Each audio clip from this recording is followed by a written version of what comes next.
الحمد لوليه والصلاة على نبيه وعلى آله وصحبه أجمعين أما بعد.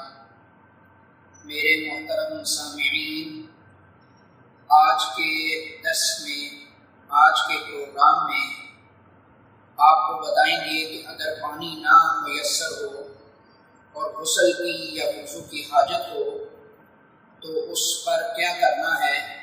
کیا پانی کے بغیر کوئی ایسا عمل ہے کہ جس کی وجہ سے بندہ پاک ہو جاتا ہو؟ تو اسلام نے بڑی آسانی رکھی ہے اور اسلام میں بہت اللہ پاک نے ہمارے لیے آسانیاں پیدا فرمائی ہیں. تو جب پانی نہ ملے تو تیمم کی اجازت ہے کہ جب غسل کی یا وضو کی حاجت ہو تو پاک مٹی کے ساتھ آپ پاک ہو سکتے ہیں. قرآن پاک کی آیت ہے فَلَمْ تَجِدُوا مَاءً فَتَيَمَّمُوا صَعِيدًا طَيِّبًا فَامْسَحُوا بِوُجُوهِكُمْ وَأَيْدِيكُمْ مِنْهُ، کہ جب تم پانی نہ پاؤ تو اس وقت پاک مٹی کے ساتھ اپنے چہروں اور اپنے ہاتھوں کو مل لو تو تم پاک ہو جاؤ. یہ ایک غزوے کا واقعہ ہے کہ آپ صلی اللہ علیہ وسلم ایک غزوے پر تھے.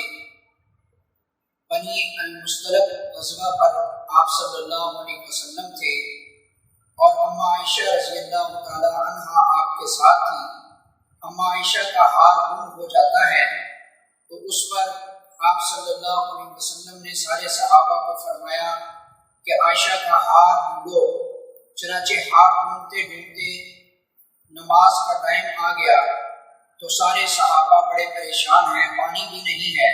اسی وقت اللہ رب العزت کی طرف سے وحی کا نزول ہوا تو حضرت جبرائیل علیہ السلام یہ آیت لے کر آئے فَلَمْ تَجِدُوا مَاءً فَتَيَمَّمُوا صَعِيدًا طَيِّبًا فَامْسَحُوا بِوُجُوهِكُمْ وَأَيْدِيكُمْ مِنْهُ، جب تم پانی نہ پاؤ تو پھر پاک مٹی کے ساتھ اپنے چہروں اور اپنے ہاتھوں کو مل لو تو تم پاک ہو جاؤ گے.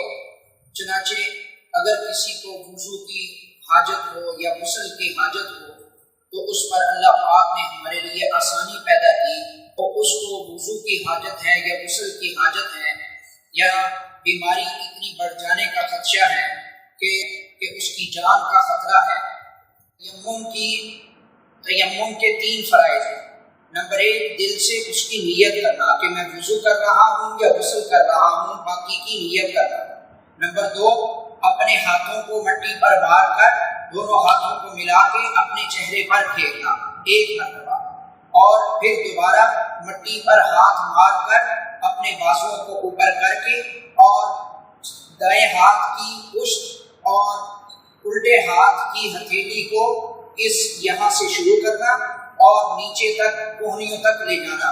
جب کوہنیوں تک وہ ہاتھ پہنچ جائے اس کے بعد اپنے ہاتھ کو موڑ لینا اور موڑنے کے بعد پھر دوبارہ اس کو آگے کی طرف لے کے آنا اور انگوٹھے تک پہنچانا، اور اسی طرح دوسرے ہاتھ کی طرف بھی اسی طرح کپڑا ہٹا کر اس طرح کوہنی تک پہنچ جانا ہے اور اس کے بعد اپنے ہاتھ کو موڑ کر انگوٹھے کی طرف لے جانا. کہ یہ تیمم کا سنت طریقہ ہے. یہ آپ کی پوری پاکی ہو جائے گی اور آپ کا غسل اور وضو ہو جائے گا. اس سے آپ ایک نماز پڑھ سکتے ہیں. ایک نماز ایک تیمم کے ساتھ پڑھی جا سکتی ہے. دوسری نماز کے لیے نیا تیمم کرنا پڑے گا، نئی پاکی حاصل کرنی پڑے گی.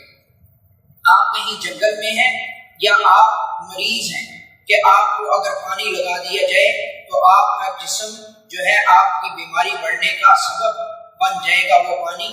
یا اسی طرح آپ کسی جنگل میں ہیں اور پانی نہیں مل رہا، یا پانی ہے لیکن کافی دور ہے اور وہاں تک پہنچنے تک آپ کی نماز قضا ہو سکتی ہے، تو وہاں پر آپ تیمم کر سکتے ہیں. یہ اللہ کی طرف سے مسلمانوں پر ایک خاص عنایت ہے. اللہ سے دعا ہے اللہ عمل کی توفیق عطا فرمائے. وآخر دعوانا ان الحمد للہ رب العالمین.